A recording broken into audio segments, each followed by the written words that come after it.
Do you recognize this beautiful face? I made her a little book and just got it in the mail, and I thought maybe you would enjoy looking at it with me. This is Abella's book and Abella's story, some of it anyway. This is when she was found and what she looked like. She had worms, she was in heat, she had a bladder infection, and she was many pounds underweight. Couldn't even tell that it's her except for her little white nose right there. That's the only way you could tell. And boy, did she have an attitude. There's that blank stare. It's the stare of death. And though she looked like a foo-foo, she most certainly was not. She was more like a pig pen goddess in charge. And here she is with her Tata Valerie, whom she adored. And she would let Valerie love on her for hours at a time. For everybody else, she was like, nah, I'll decide. And here she is on the boat. She was very much a type A personality dog. Loved being on the boat. Loved being anywhere, doing anything adventurous. Here she is at the beach again. She loved to travel. She loved to boss people around. And she loved to try to kill chickens, unfortunately, because she got a couple. We won't talk about that. But she was very gentle with people and with babies. She was very bossy to other dogs. Here she is with pluff mud all over her chin at Wadmalaw at Valerie's. She had discovered oysters for the very first time. Those leftover tossed oyster shells were gold. Look at that face. And she's like, why didn't you tell me about this sooner? And then she took all the other dogs and they all discovered oyster shells. And then after that, they would get them and they would put them in a little pile under the trees just in case somebody took them from her later.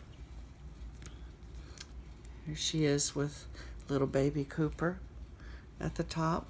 Peter, you see that? And Laura.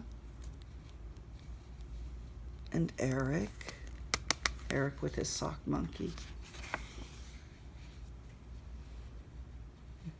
There she is again.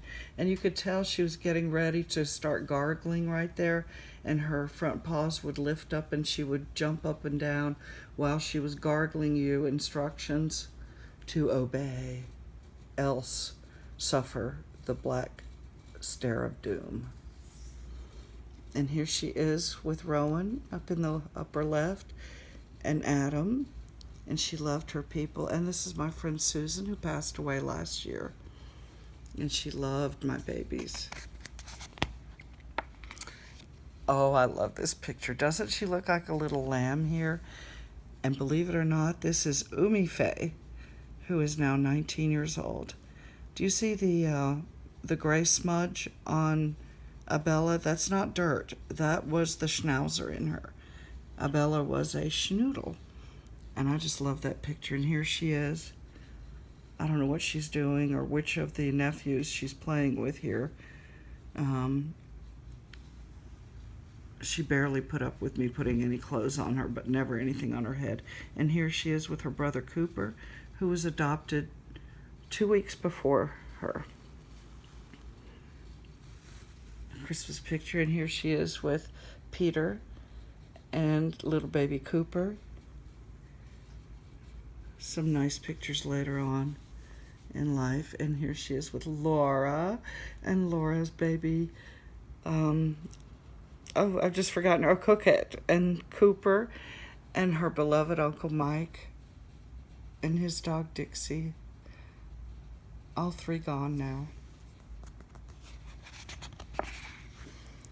I love this picture. She stole my grandmother's dog's bed. The dog was much smaller, but she squeezed herself in it anyway because, you know, anything that was what she wanted became hers. And here she is crabbing down at Wadmalaw with Luke, it looks like, and so that must be Michael. I'm not sure. Is that Michael?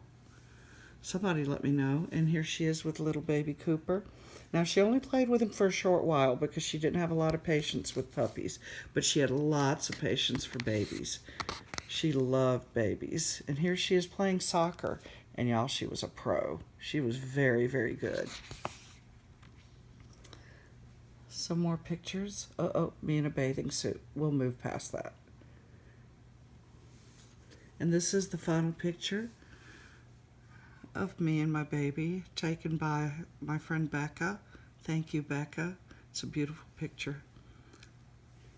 As you can see, she faded away slowly, and I hate these next two pictures, but I think it's important to show at the end because it's part of the life cycle.